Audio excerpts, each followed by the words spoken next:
You are tuned into the Urban Uplift. Oh my God. Always positive, always purposeful, always powerful.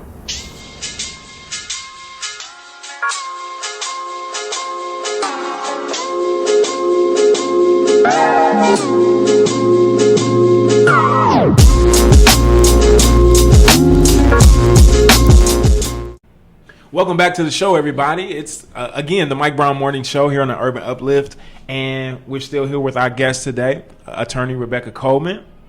So I told you all that we're childhood friends, and I had a quite embarrassing moment when I had to stand before Judge Donald Coleman.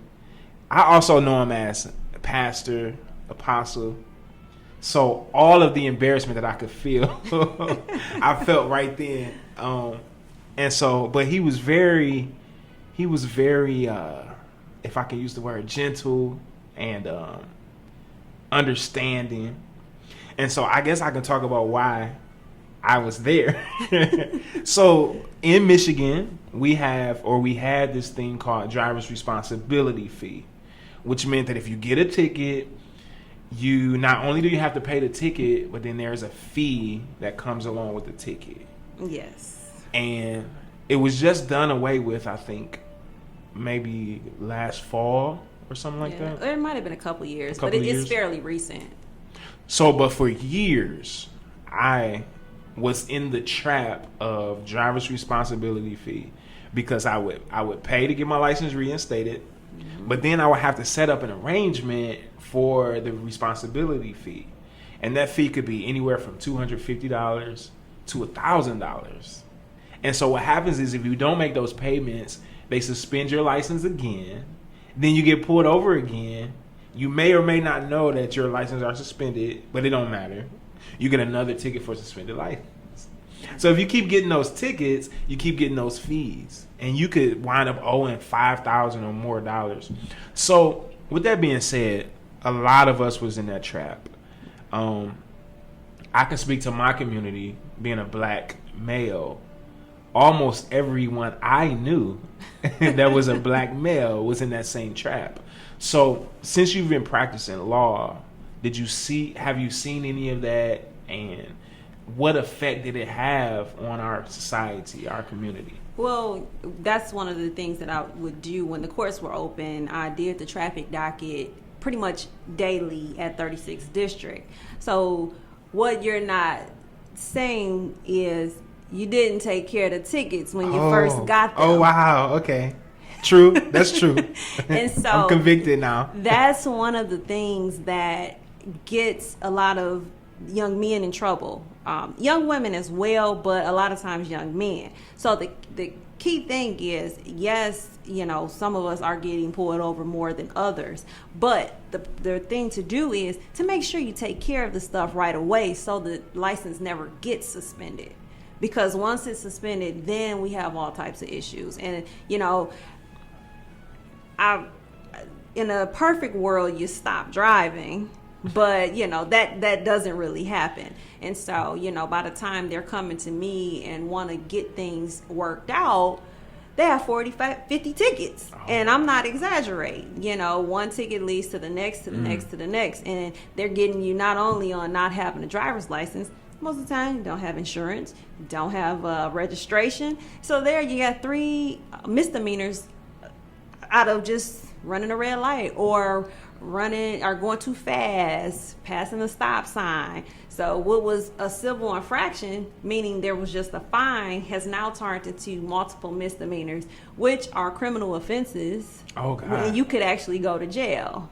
So, the responsibility fees, that was on top of all of the other stuff. So my take from this is go to court, take care of it in the beginning so that you don't have to deal with suspended license and then having that waiting period, I believe is about 3 years to get a license back. And it just keeps going out further and further if you continue to get tickets and stuff during that suspended period of time. Wow.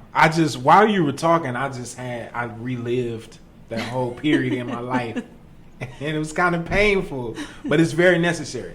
So you said you go from a civil infraction, which means that that's just a fine. You can pay that fine. Right. But if you don't take care of that, then it escalates to... No. What I'm saying is, when you don't take care of matters, then you get the suspension, and it could be something that some type of moving offense that you were doing after all of that, such as speeding. And when you get pulled over, the officer sees, oh, you don't have a license. You also don't have insurance. You don't have registration. So all of that is on top of what was just a simple speeding ticket when you let things get neglected. Okay.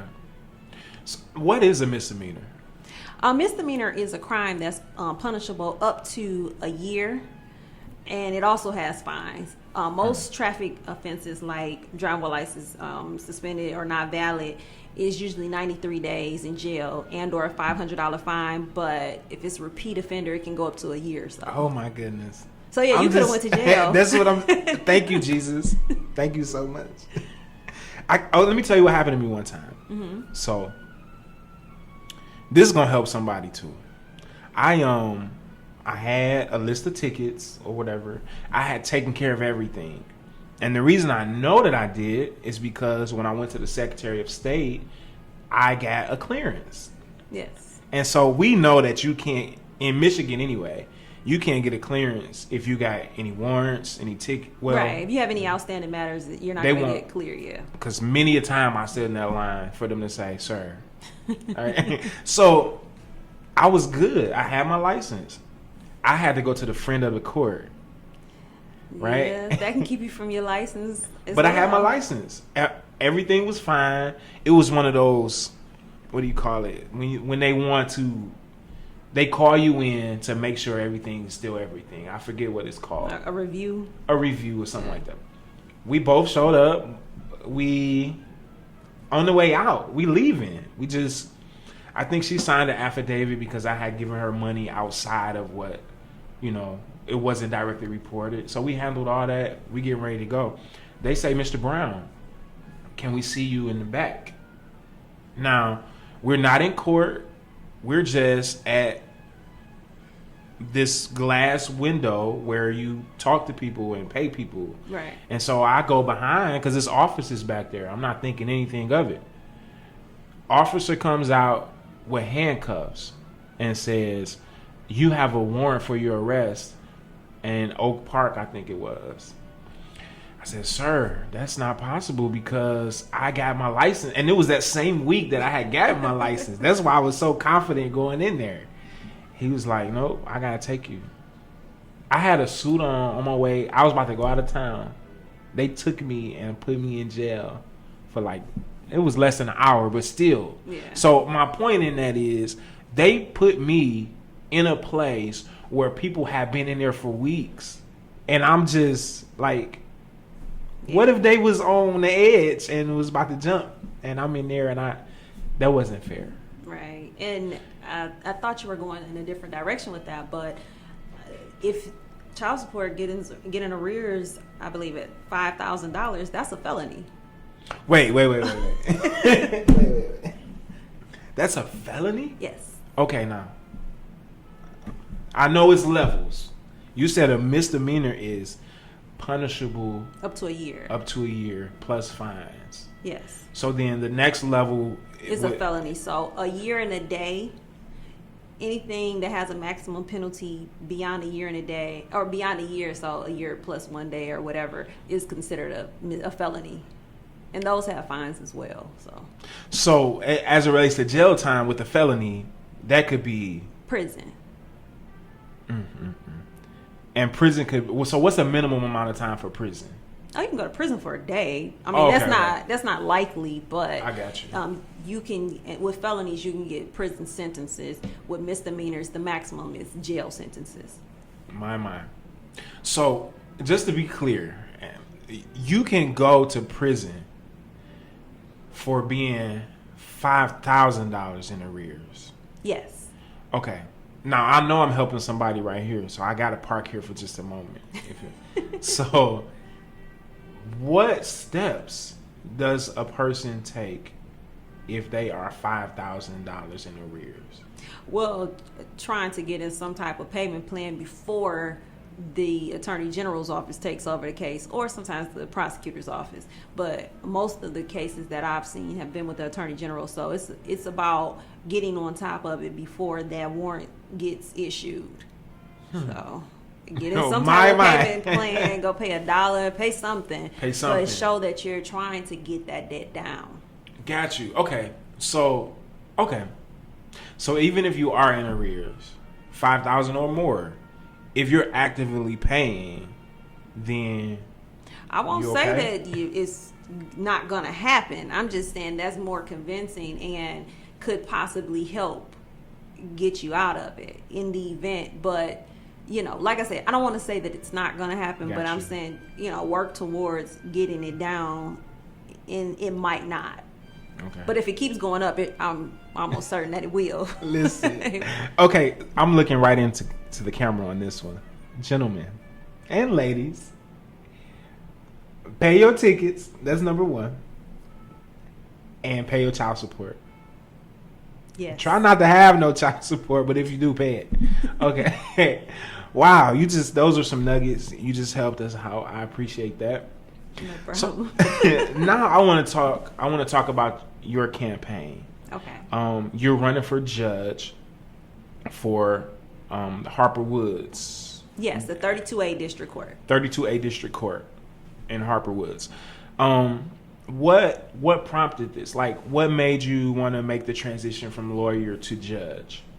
Well, I've wanted to be a judge since pretty much the beginning of my career, but there's a time frame. You cannot run for judge until you've practiced for at least 5 years.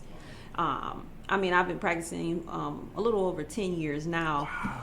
But the races are every 6 years, and I did run previously in the circuit court, but I don't necessarily want to do that big yet. I want to start with the district court, start with the community, because I believe that the district court is vitally important in every community, and it's a lot of changes that I want to bring. And so it's time for the election. It's only one judge position in our city, so it was now or never. I had to wait another 6 years, so I have to do it now. So do you want me to talk about some of the changes that I want to bring to it? Okay. Well, yeah, go ahead. And I got more questions after that. Okay. So one of my big things is literacy.